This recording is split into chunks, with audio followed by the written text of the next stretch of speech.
Hey there YouTube, how's it going? Nerdy Narwhal here, and I'm back again today to take another look at a 6-scale action figure for review. Today we're going to be taking a look at the PopToys Saladin Ibn Yusuf Ibn Ayud, something like that for his full name, but the PopToys Saladin 6-scale action figure from the movie Kingdom of Heaven.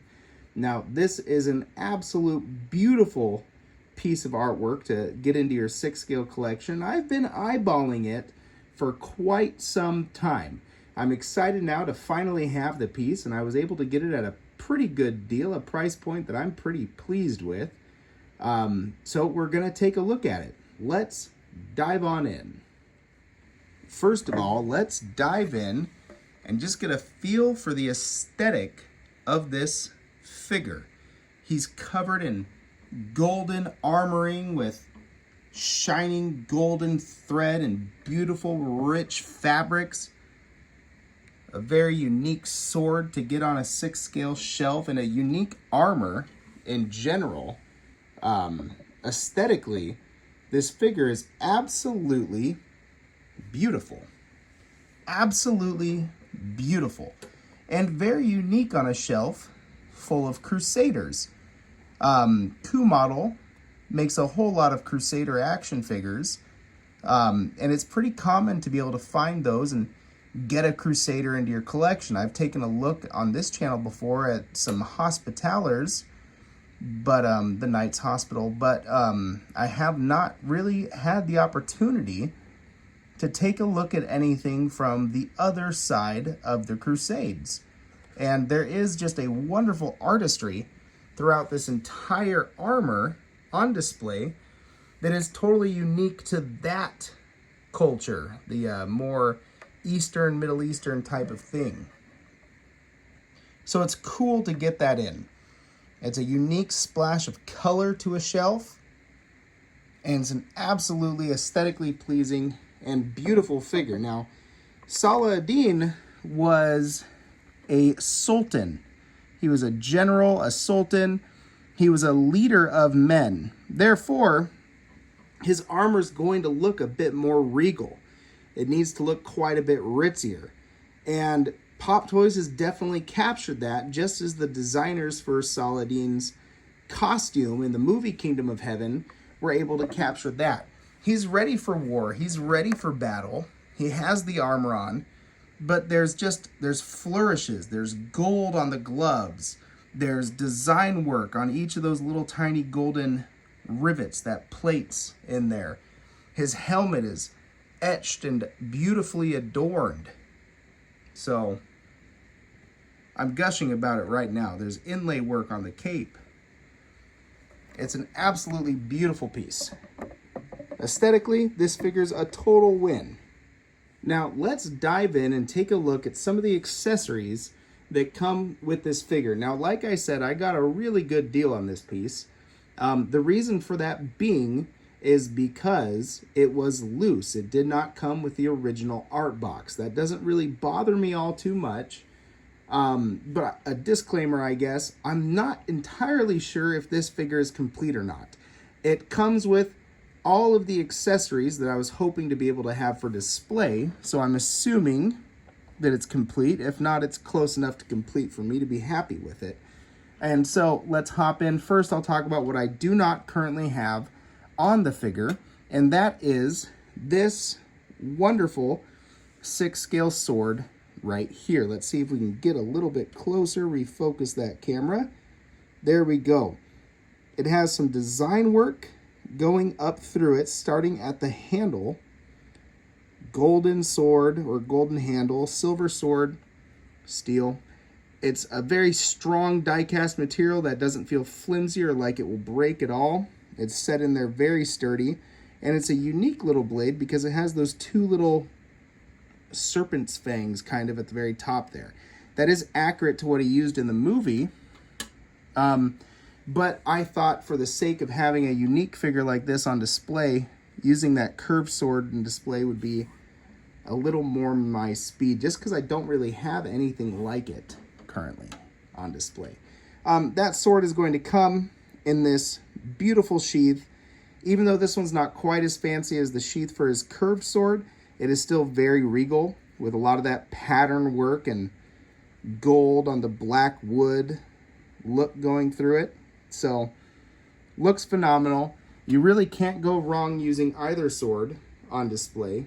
I, however, opted to use the curved one, which we'll talk about in a second. And as you can see, it fits into that sheath and comes out sturdy just fine.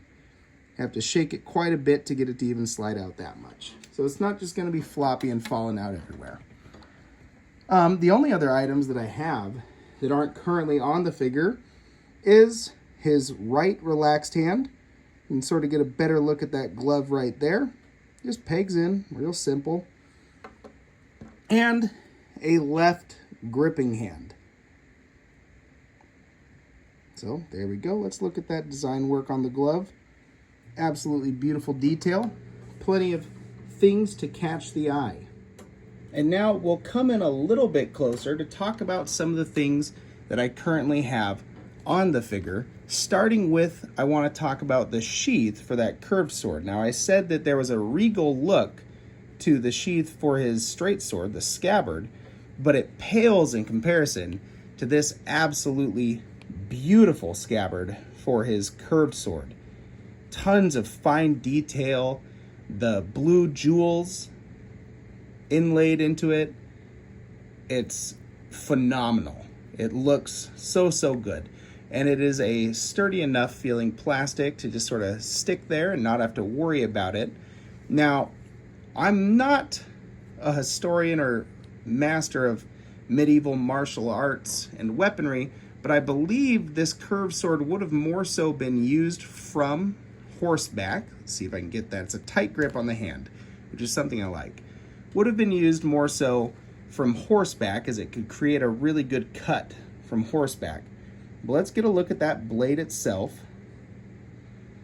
On the pommel, it is a golden horse. Tons of detail going throughout that. Design work all throughout the blade. I'm not sure if those are letters or pictures, hieroglyphics. I don't really know, but it's wonderful, wonderful artwork. Really great looking blade. And again, amidst a bunch of Crusaders that are going to have more straight swords on display, even on a fantasy shelf, if you put them on a fantasy movie shelf, because Kingdoms of Heaven, it was based on some real stuff, but still a fantasy movie. There's going to be a lot of straight swords. So having one character look this regal with a big, beautiful curved sword like that is definitely going to stick out on your display. Now, another accessory that I have on him is this little dagger here. That's a fun little piece. Again, there's nothing that is bland on this figure. There's beautiful artwork going throughout that too. And it is another curved little dagger. You can see how I've just sort of slipped that up and around through that belt. Fits in there nice and snug, and it also is accompanied by a nifty little jewel in the scabbard there right on top. So that's visible. Just sort of adds to the regal look, and I do like this accessory.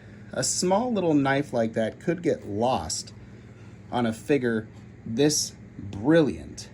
However, being that it's all silver amidst a golden and blue armor, I feel like it does just enough to stand out against the rest of the figure. So, awesome looking accessory. I'm quite happy with it. Let's take that helmet off and we will talk about this helmet.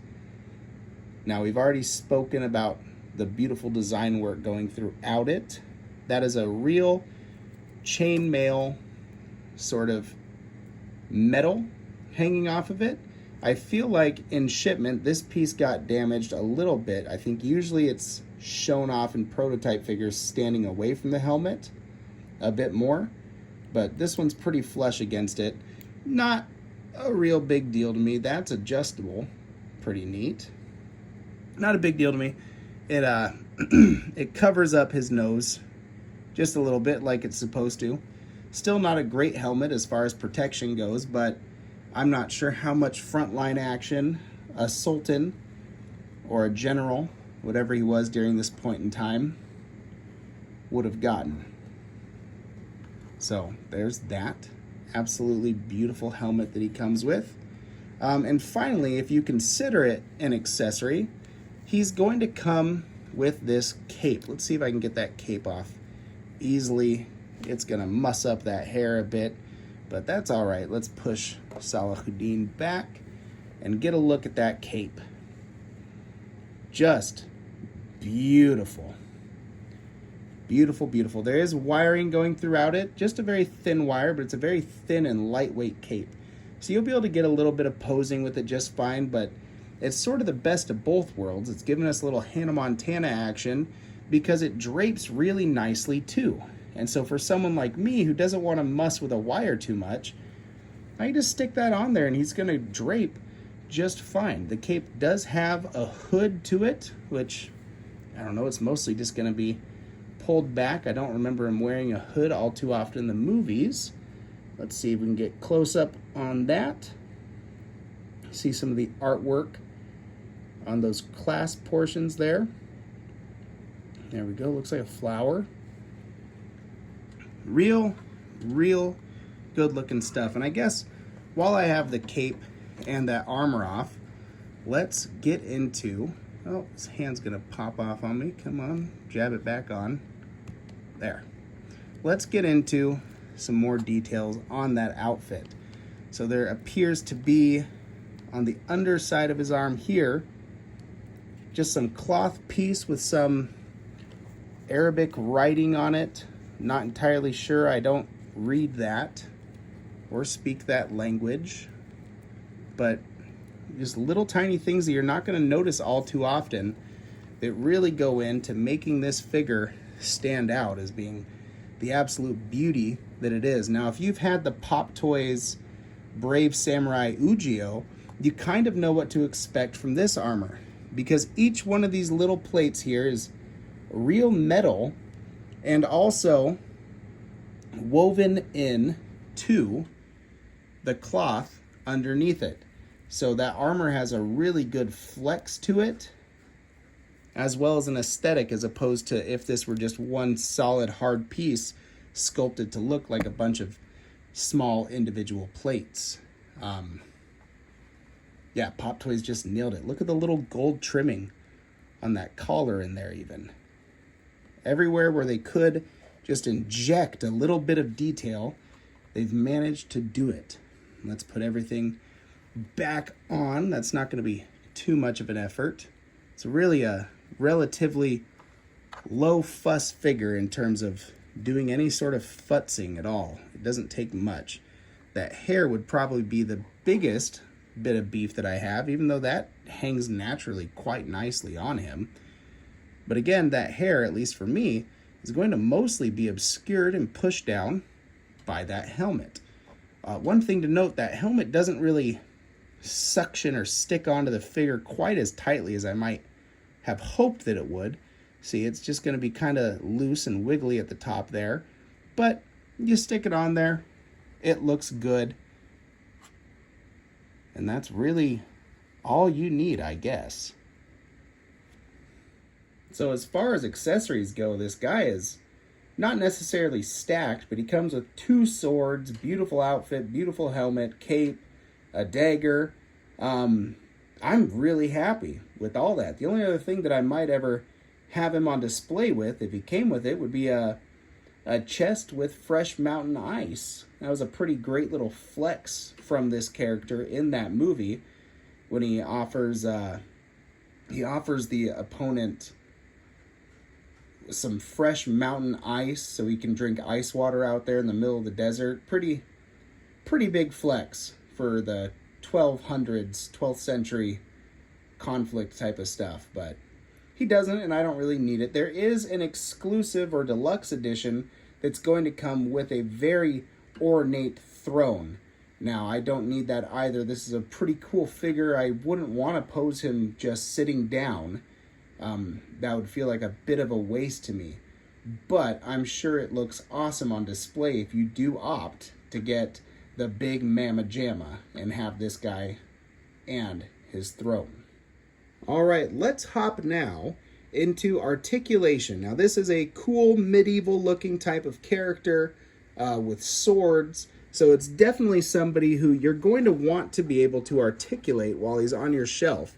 Even if the character didn't do a whole lot of battling in the movie, which I know he did a couple. He killed a few people, but mostly he was just delegating, I think. Not a whole lot of front lines action. Either way, let's get into it. The head is going to move left. The head is going to move right. Do just fine. It's going to look up. It's going to look down. Just take that off for the sake of this review. It's going to look down about that far. It's going to look up about that far. So not a whole lot of that articulation just coming from the head. Pop Toys did give us a single piece head and neck sculpt, which I really like for characters like this that have that sort of mid-length beard going on. We saw with Sideshow's recent Clint Eastwood figures what happens when you split the head away from the neck, and it just makes things look kind of funny if you turn the character's head a bit more in one direction. Speaking of that head sculpt, what a good looking sculpt. I don't recall the name of the actor that played this character in the movie, but it looks just like him. That's a wonderful, phenomenal head sculpt. And shoot, we're going to go back in for another close-up, because look at how well Pop Toys managed to get that hairline. Shoot, that looks like a real person's hairline almost. I have nothing bad to say about that.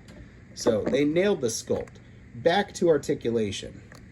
You are going to be able to move this right arm up to about right there before the armor really starts to hinder it. I know that shoulder armor is attached up top to the rest of the armor and down here at this part of the arm. So it really gets out of the way pretty nicely. This figure is going to be able to T-pose out just fine. Hand popped off again. It'll get to about right there, which is all you're ever gonna need.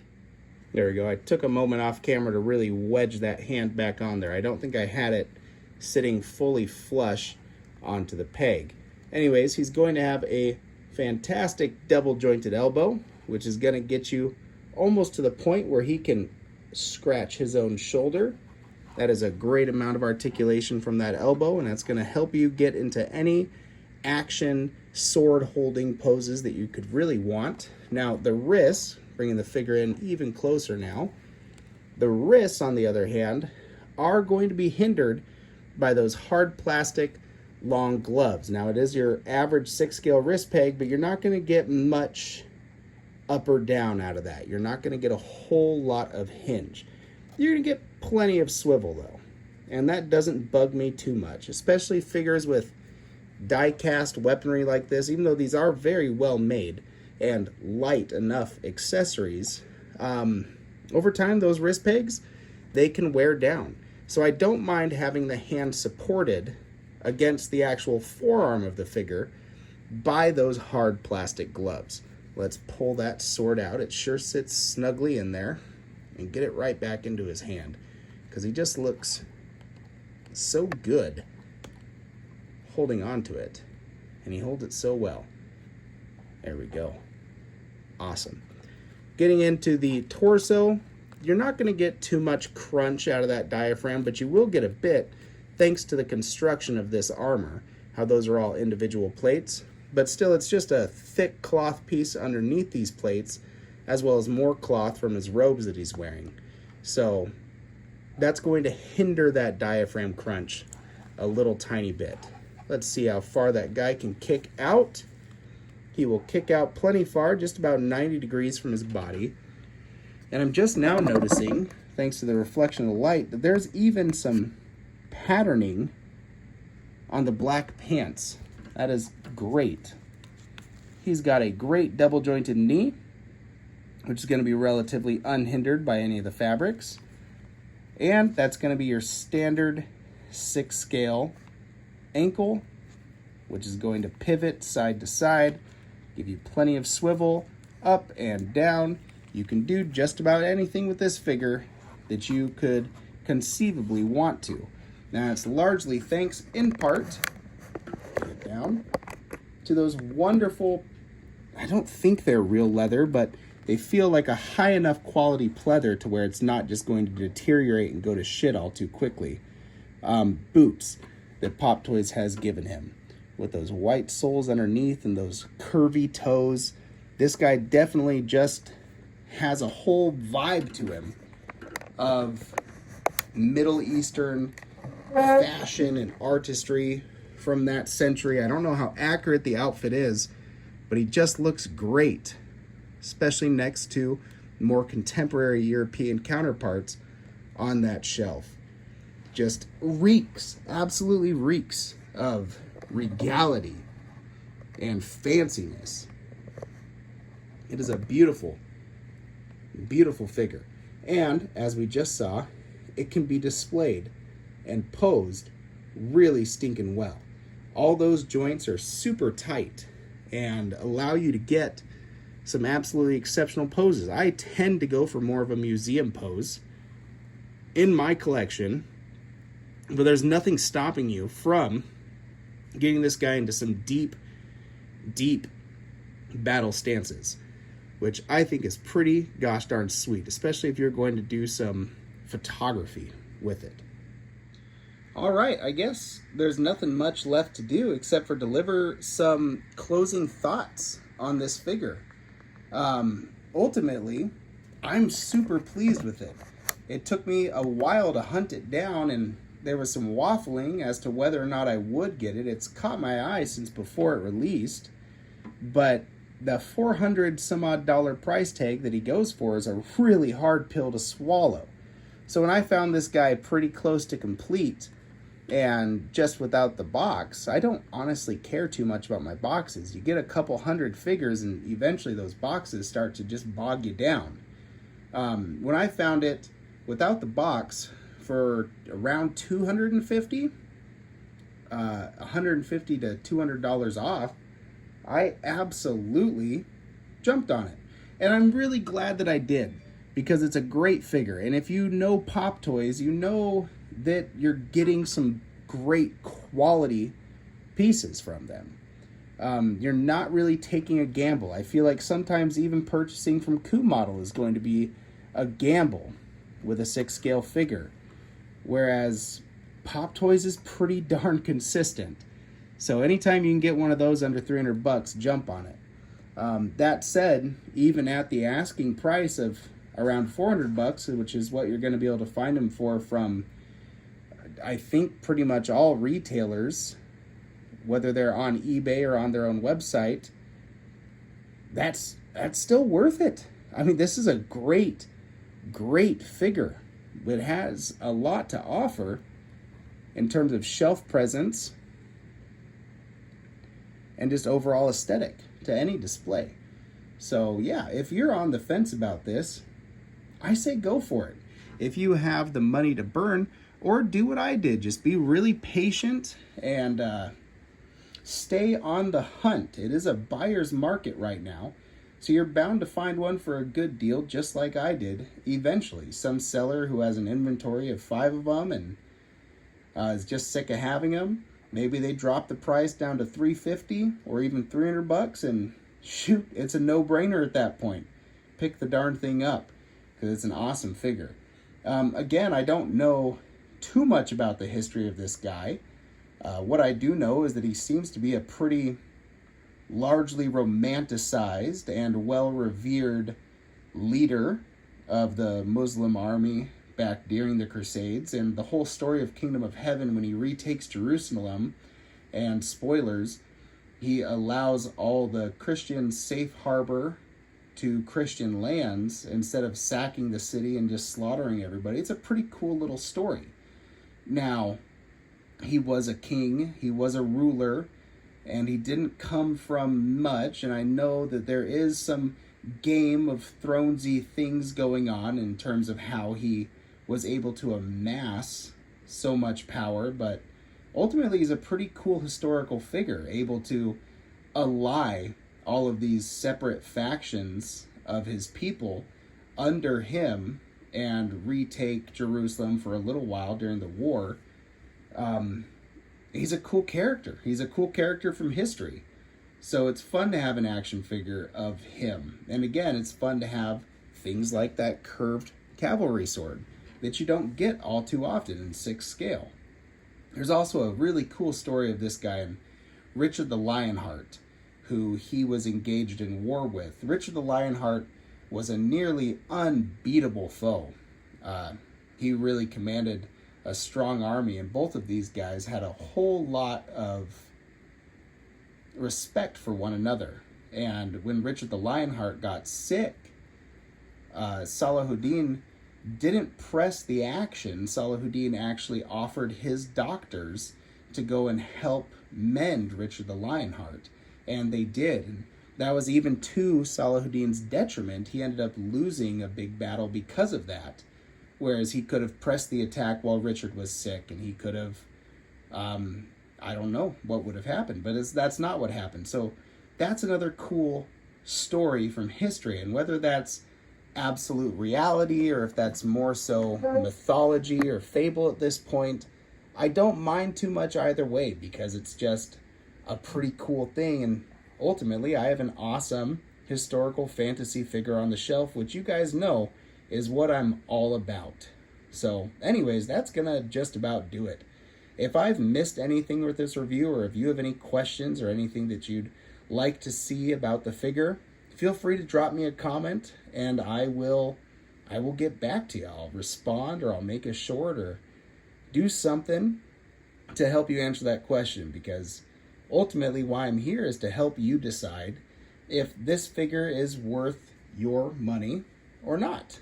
And it's not a cheap one, so if I could help you make that decision, let me know. Anyways, you guys, that's going to wrap this up. Stay happy, stay healthy, and keep on collecting. Nerdy Narwhal, out.